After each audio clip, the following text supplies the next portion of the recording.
Good morning. How are you today? Nice day out here. A little warm, but we'll get over that.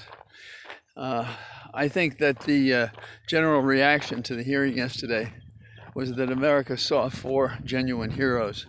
On the editorial page of the Washington Post, they had a cartoon of Superman and then a respectful cartoon of the four officers who fought the insurrectionists on January the 6th. And they spoke about fictional hero, real hero, and they were. It was interesting when Dunn was asked, is this America? And he answered that this is America, for good or bad. And it was clear he was trying to say it as politely and as circumspect as he could. But the bottom line was that no one had ever said to his face before and called him the N-word.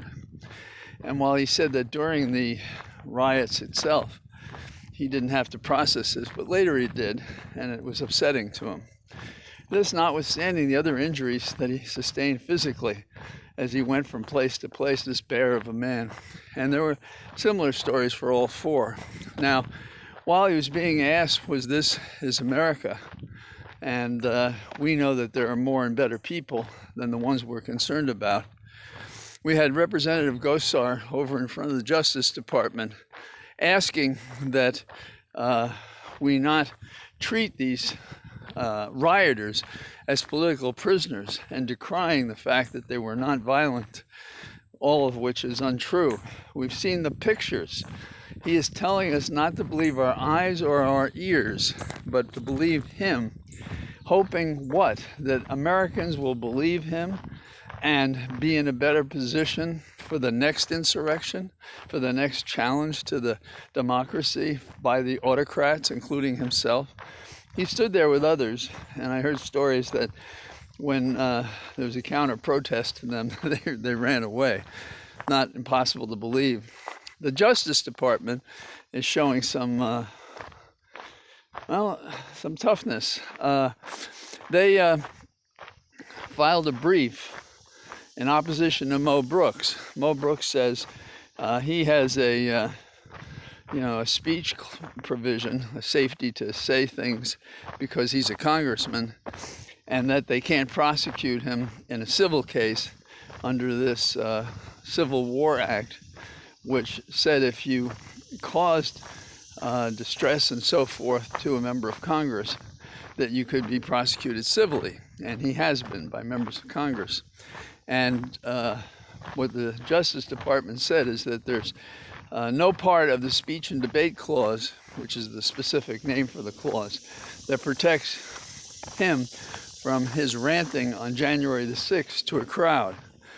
That's a good development. The judge hasn't acted upon it, but we hope that he does, because that's a good position. The pandemic appears to have a second and maybe a third life. And now we have to be anxious, though double vaxxed, that we could become a breakthrough statistic, meaning that we could get the COVID-19, or rather the Delta variant.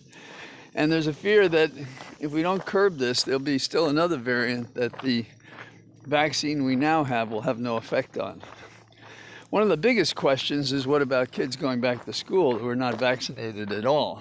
And more we're seeing mandates that people do two things: wear masks indoors, no matter where, no matter whether they're vaccinated or not. And some places are requiring proof of vaccination before they'll let you into their place of business. I think that's understandable, and I support it. If you're not going to get vaccinated, then don't go to those places, and don't threaten the rest of us. There's a bizarre story out of Michigan that I found distressing, because there was a young lady here in my county, Loudoun County, who spoke about how one white girl told her the only reason she spoke to her was to try to evaluate what she was worth. And that didn't make a lot of sense to me, and I don't think it made any sense to her, like as a slave. But in Detroit, Michigan, there was actually found an auction for a young lady who didn't even know she was being auctioned. So it's a virtual slave auction. And they bid on what she was worth. Isn't that amazing? What is that teaching people? And tell me that we shouldn't be teaching history in class about our discrimination when something like that is happening. What effect does that have on a girl? Or would it have on anyone who'd be so discriminated? So those are kind of the things on my mind today. I see hope, and I see it from the hearing yesterday.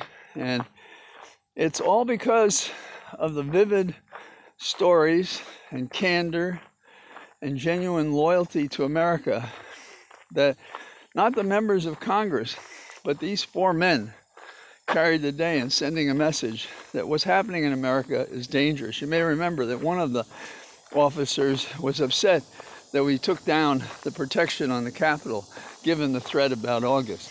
So let's hope everybody gets smarter and tougher. Talk to you tomorrow. Bye-bye.